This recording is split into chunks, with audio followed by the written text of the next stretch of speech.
Welcome to the Teapot Read. My name's Sam. I'm the Teapot. This is what I'm currently reading, and I am so happy to see you today. Hello and welcome.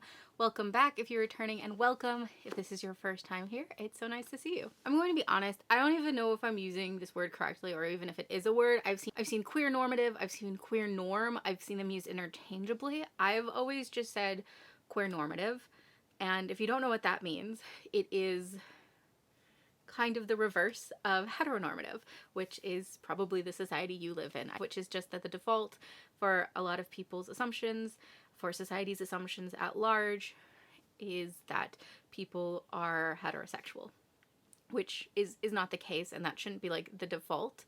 It's not necessarily the erasure of queer existence, it's just people are going to default towards people are just going to default towards heteronormativity and everything that kind of comes with that. But we're very lucky that fantasy and science fiction exists, because through those kinds of books we're able to explore and live in and enjoy queer normative worlds where the default is not necessarily that the person you're looking at or reading about is queer, but the default expectation is just not hetero, you know? And I am very interested in reading queer normative stories. It's something that I don't think I was fully aware of until a couple years ago, or even, I would say I think the first time I read a queer normative book and was like aware that it was doing this on purpose was my junior year of college. So that would be about 6 years ago was the first time I kind of encountered it. But very recently I've found so many wonderful authors and stories that do write about queer normative societies and cultures and fantasy worlds and science fiction worlds, and it's been so wonderful and something that I actively seek out. A lot of times I will choose to pick up a book because it is queer normative, and I think I cannot be the only one out there searching for books like this or interested in books like this, because they make you feel like safe, they make you feel comfortable, or I mean conversely they might push your expectations of people and characters in a really cool direction if you're not used to that kind of thing. And I wanted to share 10 books that I love that are queer normative and share them with you. These are all adult books. There are YA books that do this, but I honestly can't think of a YA book that focuses so heavily on the world building that it is like very clear. There are definitely YA books that I've read where there's not like prejudice against queer people, and I'm personally choosing to just use queer as an umbrella term here. There's a lot of books like that I've read, like Little Thieves does that, Sorcery of Thorns does that. There's not like prejudice against identity in those books, but I don't think that there's enough queer culture in them to really identify them as being like queer normative, and I don't think I've come across a YA book yet that has done that. I don't think it's like a bad thing that it hasn't. I think it's just YA novels tend to do very different things than adult novels, and adult books tend to have a lot more space where you can explore the world and have more side characters, and also really plumb into the characters themselves and give us really diverse, unique queer identities that aren't, you're not easily able to label them, because you have to actually get to know the character, and just like, it's great. This is not an exhaustive list. These are just 10 books I love that do this really well. 5 fantasy, 5 sci-fi. If it's part of a series, I just pulled the first book in the series. They are all queer normative in the major culture that we see in the book, although a couple of them, it's clear that not every culture in the whole world of that book is okay with it, but the one we spend the most amount of time in and is seen as like I don't say like good guy, bad guy, but like the more heroic culture or kingdom or what have you, is the one that is queer positive. This is 10 queer normative, queer positive books. They do not all feature queer characters as their protagonists. I think there's like one exception that doesn't. The rest do. Yeah. If you also, before I get into it right now, if you have any recommendations for books like this that you think I would really enjoy, please let me know. I know I have a couple on my shelves that I really want to get to that I'm pretty sure are queer normative. I am pretty sure God Killer is, Dragonfall. Someone said Priory, so I'm hoping, because I really want to read Priory soon. I think that a couple of their sci-fis I have that I think are, I want to say Red Scholar's Wake. I could be totally wrong about that. But there's a lot on my shelves that I do want to get to that I just haven't yet. But these are the ones that I have gotten to and I've loved. And I've read most of them very recently. So we're going to start... Actually, we'll just... Oh, man. We'll start with fantasy. I'll chapter this off down below, so if you're not a fantasy reader, or if you're looking specifically for sci-fi, or if, you know, you wanted to skip sci-fi, it'll be chaptered off, so if you want to just jump to a section. So, let's start. Number 1, I have A Taste of Golden Iron by Alexandra Rowland. This is a bodyguard romance, and the romance is pretty heavy in it, although I would say that more than that, it's a mystery story, and it's also not like a political fantasy, but a bureaucratic fantasy. There's a lot of time spent in this book focusing on who is running what department and how certain departments work, because it does play into the mystery. There is political maneuvering, but because it's such a small cast of characters, I don't think that's really like the focus of it. It's good. It's really solid. I like I said, I like all these books. I'm gonna try not to keep saying it's good. We have Cadeau, who is the prince, and we have his bodyguard, Evamir. And after Cadeau gets into some trouble, his sister low-key exiles him from court life. Like, he's still living there, but he just, his role is very different, and Evamir is there to kind of prevent him from getting into more trouble. This book is really soft and sweet, and there are a couple scenes that made me go absolutely feral, especially towards the end of the book. The relationship between Cadeau and Evamir is really well developed, and the mystery itself is like fine, it's interesting. I kind of figured out what was going on fairly early. It's not trying to trick you, it's just watching how the characters get to the same conclusion that you're really enjoying. The world building is very lush. I think someone said it's like Ottoman Empire-esque. I don't know if that's true or not. I have also seen it compared to the Goblin Emperor. Again, I haven't read that, so I'm not 100% sure if it's true. But if you have read that and you've read this, I mean, let me know down below. But it's very lush. It's very vibrant. It's a matriarchal society, which I loved. I'm super, super fond of that kind of trope world building aspect in fantasy, and I've come across it a couple times this year and just fallen in love with it. There's also a lot of really wonderful conversations about consent, because there is a power dynamic between Cadeau, who's the prince, and Evamir, who's his bodyguard, and therefore someone he's hired and does kind of have power over. And so when the relationship begins, there's a lot of really great conversations about consent, and even outside of their relationship with other characters, consent is a big thing. And it gave me a lot of faith in reading about characters who care about each other and care about making sure that their friends are comfortable in relationships. I feel like I haven't seen consent discussions done as well as it's done here, because it's very blatant. It's something that the characters are all aware about, but there are also sort of passing small lines where another character in authority is like actually takes Evamir aside at one point and is like, are you okay? You can tell me. If this is not what you want, you can tell me, no repercussions. And I really loved that, and it was sincere, and it was just beautiful. Next book I have is The Witch King by Martha Wells. I absolutely love this, just like I absolutely loved A Taste of Golden Iron.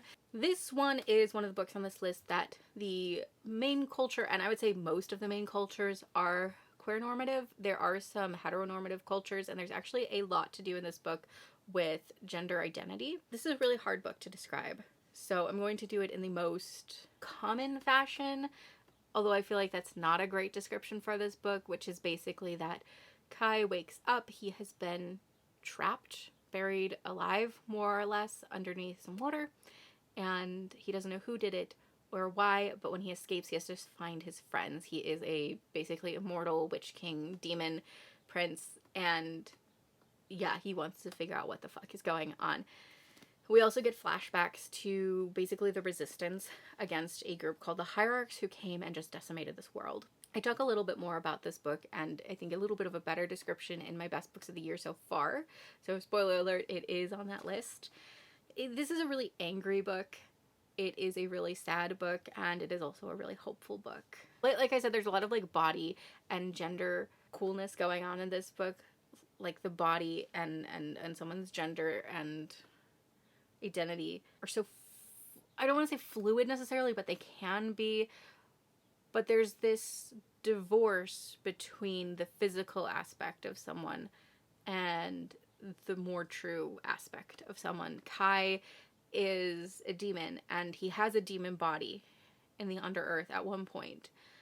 But he starts his journey, unlike outside of the Underearth, in a female body, technically, but everyone understands and respects and treats him as a male because that's what he is, and like that's really great. And then he's able to trade bodies, and so his like actual body just does not matter, and he's not the only one. Like any demon could do this. I feel like I'm not describing how wonderful it is enough, but it's really, really wonderful. And trans rights, okay? That's not like the specific message of the book, but again, like the gender and identity aspects of it are just fantastic, and really sort of a cherry on top of the queer normative aspects, because yeah, queer relationships kind of abound. Although this is not a relationship heavy book, there are relationships.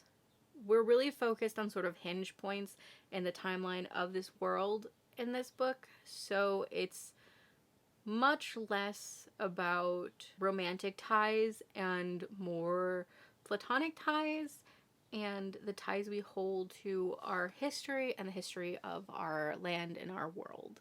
Like I said, this is a very angry, a very sad book. There's a lot of desolation here, but I think that is really what also allows it to be a very hopeful book. It's sort of like a plant bursting through concrete. That's the kind of experience you get with this one. Then I have A Strange and Stubborn Endurance by Foz Meadows. This one, I would actually say, is very similar to A Taste of Golden Iron and another book I'm going to talk about in a little bit. They're just sort of all in a similar vein to each other, and I really love this trend. So if there are more like this, please give it to me. It's basically two characters kind of thrust together through some political maneuvering, like specifically in very lushly built fantasy or sci-fi worlds, who have chemistry but try to avoid that for other reasons. Maybe this is too broad a trope, but I feel like if you've read this book or you've heard this book and you've heard of A Taste of Golden Iron, you can see some similarities. So Strange and Stubborn Endurance is about Velicen, who is from a culture that is very problematic and is very homophobic, but he himself is gay. And he is engaged to the princess of a neighboring kingdom to kind of help build diplomatic ties between the two kingdoms. However, on the same day that he is supposed to kind of go off and basically be taken into this kingdom, which he didn't know he was even engaged, or like this was done without his consent or foreknowledge. And the day he is like supposed to go there to marry her, it's like a multi-day journey, but when that's supposed to start, his father discovers him with a man. And that in itself is a traumatic experience because it wasn't a consensual interaction, and this book has a lot to do with Velicen's healing journey and post-traumatic stress disorder and dealing with trauma, especially when it was someone that you did care about at one point, and especially when you're coming from a culture that this event on its own was traumatic, but everything surrounding this event was traumatic. Like, there's no healing available to you, and you're home. And that's a big journey in this book. And there are trigger warnings at the beginning if you're not sure if you're comfortable with that. I personally thought it was done really well and handled really gracefully and respectfully. And it was actually probably the highlight of the story for me, was watching this healing journey for Velicen. His father thinks, oh my gosh, everything's ruined. I'm going to exile my son because I'm a massive homophobe, and also he fucked up and the diplomatic ties are all ruined. But instead, the diplomatic party that comes to get Velicen is like, oh, well, there's a prince, so he can just marry the prince instead. And so Velicen does make this journey, and there he meets Kathari, who is his betrothed. And they quickly realize that Velicen was not aware that any of this was happening, has no idea of their culture or anything, and it's sort of this culture shock. And it's really wonderful because this is another one that really allows gender identity to be very diverse and there are a lot of non-binary characters and gender fluid characters that mostly populate the background, although there is a fairly important secondary character as well. Really enjoyable in that regard. Like I said, the healing journey is probably the highlight. This is another really lushly built world, but I had a harder time coming to grips with this one than I did with A Taste of Gold and Iron. I still really enjoyed this book. I think it's like a high 4 stars, but it was missing almost a little something solid for me as a reader to kind of grip onto and be like, oh, this is the core of this world. I understand it now. I did like the political aspect of this because I would say it kind of steers a little closer to political fantasy, although like A Taste of Gold and Iron, it is heavily based in mystery and solving this mystery because there's someone trying to kill Kaithari, and I enjoyed that aspect, the solving as well. But again, that was just like, okay. The reveal was pretty good though. Very shocked.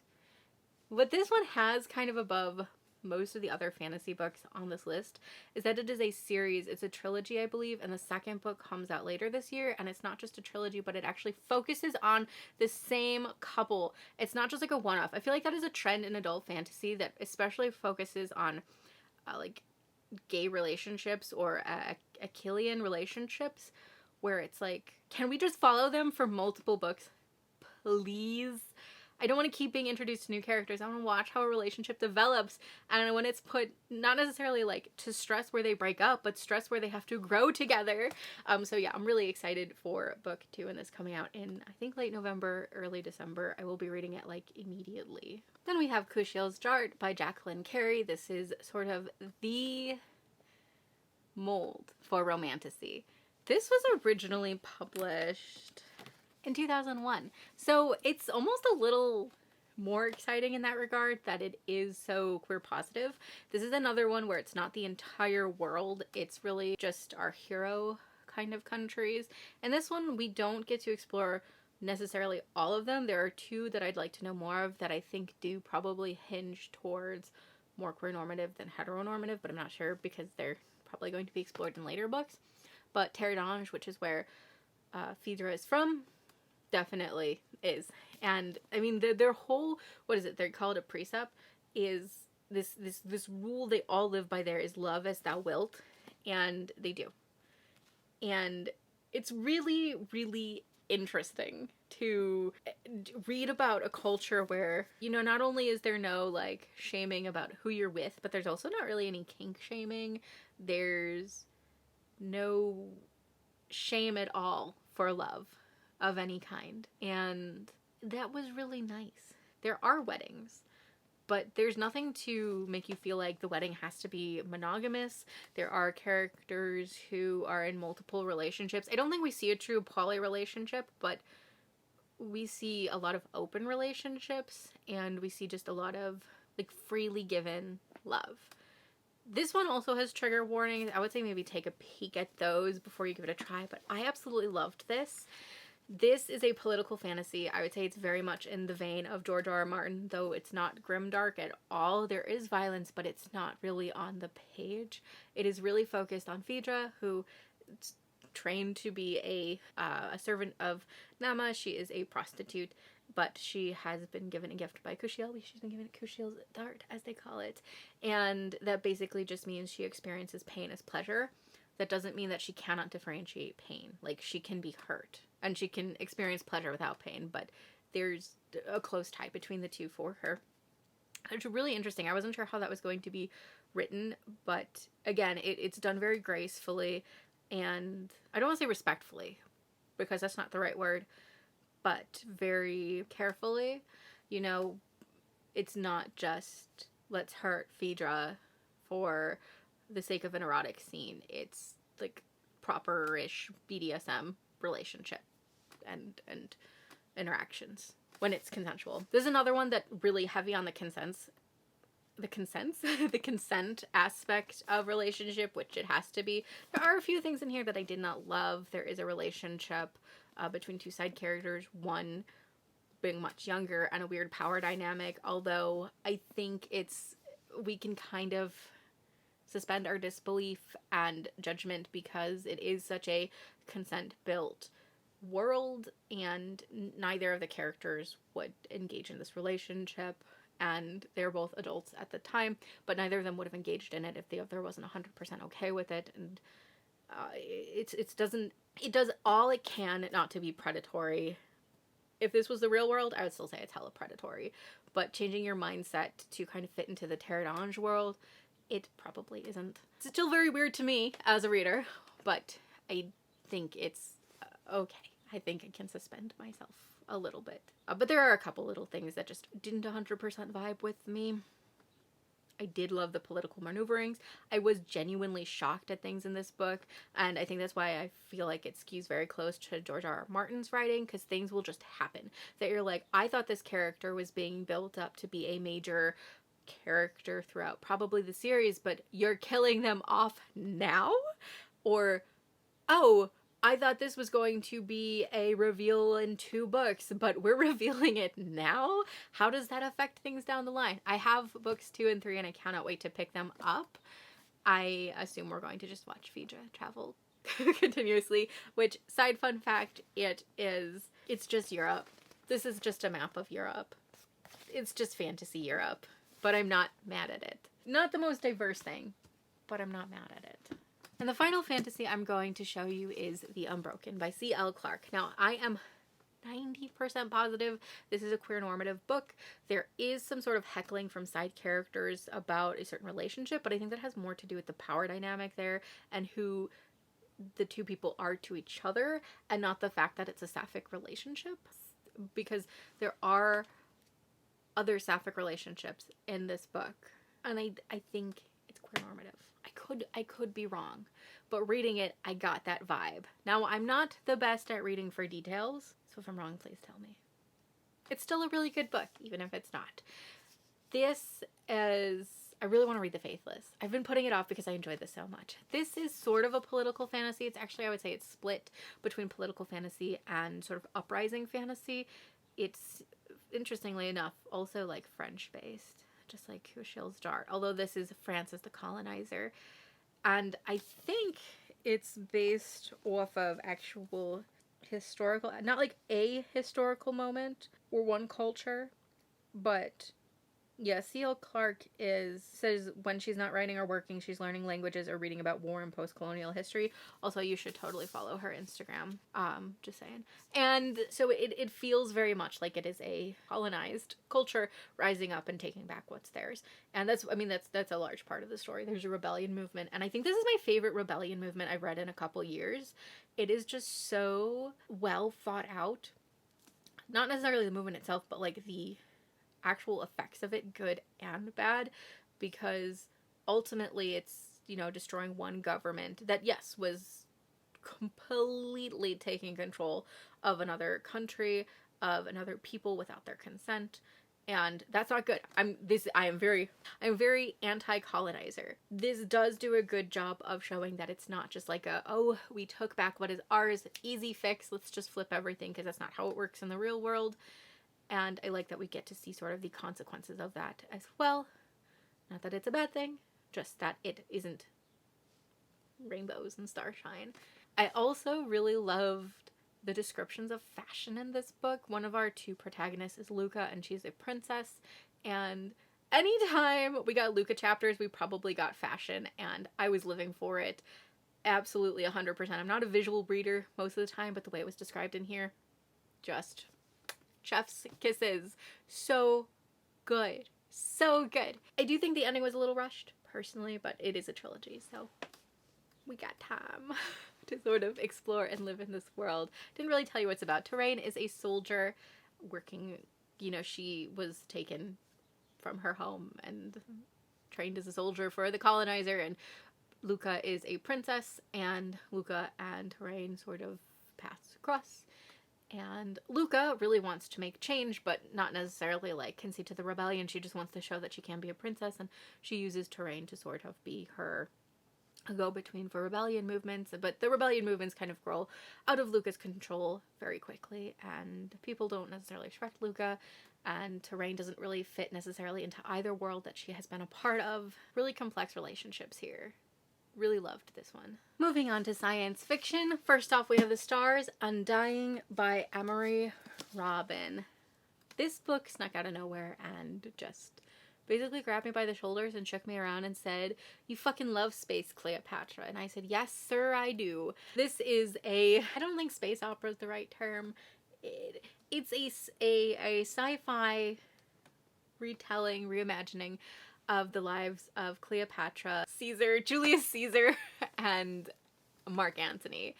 And I really dug it. My favorite quote, I say this every time, my favorite quote is from Casey McQuistion, and they say, "Dazzling, transportive, boundless, precise, and dares to ask what of Mark Antony, what is the hottest butch girl in space?"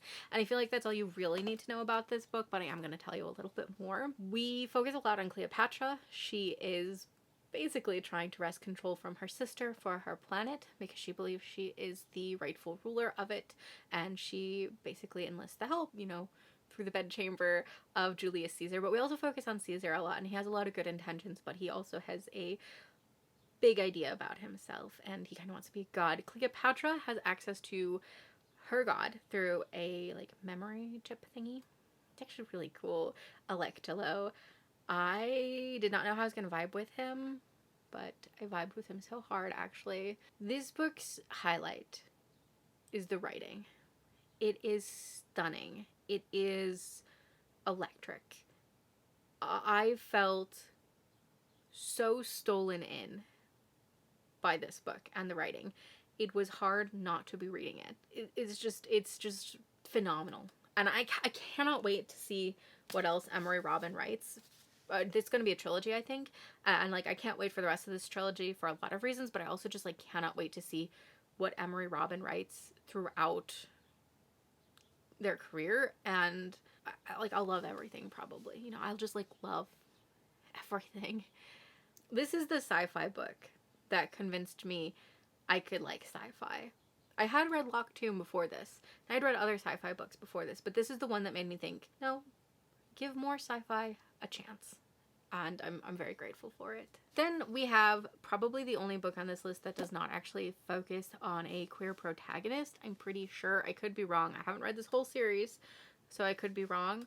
But from what I remember, he's not. Although we do have, I shouldn't say that.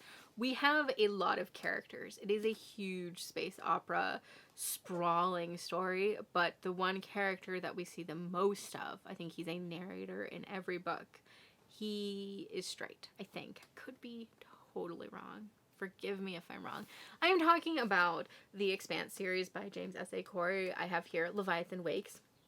This is the first Queernormative book that I can remember reading that really just built a culture on it. You've probably heard of The Expanse. It is fairly famous, but it really is well-deserved and fantastic. And I'm seriously considering going back and rereading it and just binging this series because I really want to read the whole series because it's so good. Each book kind of tells a different story, and I think it's 8 books long plus the novella collection. So I'm just going to tell you what this one is about because of the 4 that I've read, this has been my favorite. Although I really did like Abaddon's Gate a lot as well. This is split. Our 2 protagonists are Jim Holden and Detective Miller. And Holden and his crew find out something about their government, and Holden is like, I'm just going to tell everyone about it. So he does, which is the shitstorm that follows is huge and not good for him or his crew. And that just sort of kicks it off there. And they're sort of on the run, but they're also trying to get answers and, save themselves. And there's other things going on, but that's the heart of that story. And then Miller is a sort of washed up detective. It's very noir. Miller's side of the story is very noir. If you liked Altered Carbon on Netflix, which we don't support that author because he is a transphobe, but the show, season 1 was really good. And I didn't watch season 2, but Anthony Mackie's in it, and I do really like Anthony Mackie. I digress, but Miller's story is a little kind of like those vibes. He is looking for a missing girl, and she's also kind of tied to what's going on with Holden. This book is like reading a movie. I know the TV show, I tried the TV show, I didn't vibe with it, but this book, I literally thought, I felt like I was in the cinema watching something on the big screen. It is so massive and fun and just keeps you on the edge of your seat the entire time. It's a thick book. I read this so quickly, and that's why I kind of also want to reread it. Like, I know it's not going to take me any time at all because I love this series, so probably a project for next year, but mind-blowing. And every book in the series does have a sort of different vibe to it. We're following Holden the entire time, but we're not following Miller the entire time. We've got a lot of other characters that we meet, and they, some of them weave in and out, and their stories are always important, but Holden is sort of the core. Then we have Winter's Orbit by Everina Maxwell. I would also say Ocean's Echo, which is not really a sequel, just a companion, and in my opinion better, but that one is also great for this list. I just wanted to do Winter's Orbit because I think it introduces you to the world a lot better. This is the one that I think is very similar to A Strange and Stubborn Endurance and A Taste of Gold and Iron. We have Prince Kiam. He's not super high up in his family, but he is technically a prince. And he is very last minute betrothed to Jinan, who was married to Kiam's cousin, I think, is the relationship there. And his cousin died unexpectedly and in mysterious circumstances. And in order to make sure this sort of universal diplomatic policy of peace goes through, they have to show kind of good faith with the planet Jinan is from. Kiam's planet has to show good faith with the planet Jinan is from. So to do that, they're like, Kiam, you're marrying Jinan. And that's where it starts. We then have like that mystery aspect where Jinan is not necessarily accused of murdering his late husband, but is viewed in a highly suspicious circumstance. And so he and Kiam begin investigating on their own and trying to figure out what actually happened. This is also a story very heavy on healing and emotional healing, especially Jinan's story. Kiam a little bit has a story of a little bit of trauma within his family, but Jinan is the one that we get to follow and watch him feel safe again and feel like himself again, and it's really wonderfully done. Everina Maxwell has become one of my absolute favorite authors. I love everything they've written, which is 2 things so far. So please write more. Please write more, because I'll read it. I devoured both of these and wish more people read them. Actually, I think if there's any book on this list that I'm sharing today that I wish more people read, it's this one. We're getting into the final 2, and neither of these, well, especially this one, won't surprise you if you've been on this channel for a bit, and that is Gideon the Ninth by Tamsin Muir. This is part of the Locked Tomb series, and it is so weird and so wonderful, and you've probably heard of the Locked Tomb, but let me try to convince you with a different description. A bunch of necromancers are locked in a crumbling, decrepit, old laboratory, trying to figure out what experiments went on there, and whether one of the experiments is still around, and picking them off one by one. As the series goes on, we get even more queer identities and complicated queer identities, and I would say that Nona the Ninth does some really, really wonderful things in that regard, especially similar to Witch King with bodies and how bodies work, and the physical self versus the inner self, which would kind of be spoilers to get into, so I'm not going any further than that. But who'd have thought necromancy would open the door to so many complex queer relationships and people? And I hope that door never closes, even if that's the door to the tomb. Leave it open. Finally, I have probably the most gentle book on this list, and it is absolutely beautiful, and it makes me want to run away and be a tea monk. And anyway, if you didn't guess by that, it's A Psalm for the Wild Build by Becky Chambers. I am desperate to read more Becky Chambers books because of this book, and it will be soon, probably. I keep saying that, but I do actually mean it. I think I'll be reading it soon. Just something, anything soon. This is, I think, the only one on this list that actually follows a non-binary protagonist. It was great following a character who uses they, them pronouns. But it was actually wonderful because I can't, unfortunately, think of too many books with non-binary protagonists. I can think of a lot with, and I know trans kind of fits into that umbrella. I know it, not just kind of, it fits under the umbrella. But outside of trans characters, I can't think of a lot of protagonists that are non-binary.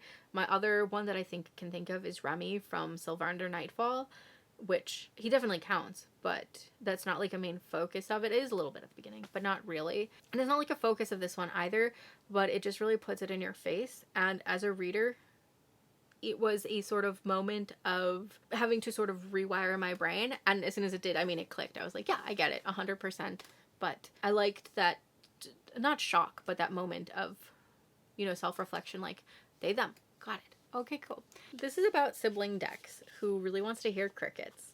On his planet, which is like the utopian society. I'm not even kidding. I think this is the closest to utopia that I have ever seen in a book, and I would 100% love to live in this society. But Dex, on their planet, robots came to sentience like how many years ago? Centuries. It's been centuries since the robots gained like true sentience. And the humans were like, you know what? Let's not bother you. Go, you have half the planet, or more than half, but you have like a huge chunk of the planet, and we'll keep this chunk. And we'll just leave separate, or live separately, and both live happily. And that's what happened. But Dex really wants to hear crickets, which they've never heard before. They've heard recordings of crickets, but never actual crickets. So they set off to try to hear some crickets. And along the way, they actually meet a robot. And the robot tells them that it wants to know what people need. And a friendship is born. This is a journey of self-discovery. It is really just an enjoyable book. It's cozy. This is like one of the, I would say, absolute perfect cozy reads out there. It's also a really rich world. It also has really good conversations about pronouns. Not really for Dex, but for the robot who uses it pronouns. And I really like the conversations around that.